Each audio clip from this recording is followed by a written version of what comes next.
दक्षिण सोलापूर तालुक्यातील गुंजेगाव येथे मंगळवारी 7 जुलै रोजी सकाळी झालेल्या भीषण अपघातात 19 वर्षीय रेहान मिनाज मुजावर यांचा जागीच मृत्यू झाला आहे।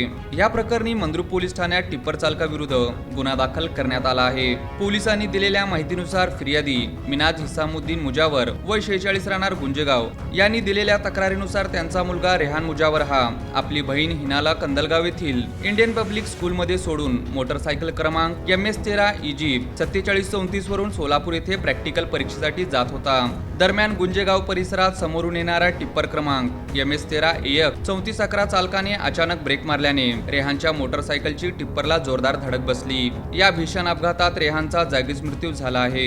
या घटनेप्रकरणी मंद्रुप पोलीस ठाण्यात मोटर वाहन अधिनियमन 1988 मधील कलम 183 व 184 तसेच भारतीय न्याय संहिता BNS 2023 मधील कलम 106(1), 125 ब आणि 324(4) अंतर्गत गुन्हा क्रमांक 277/2026 नोंदवण्यात आला आहे। या प्रकरणाचा पुढील तपास पोलीस निरीक्षक पटवारी यांच्या मार्गदर्शनाखाली सुरू असून अपघातानंतर पसार झालेल्या अज्ञात टिप्पर चालकाचा शोध पोलीस सध्या घेत आहेत।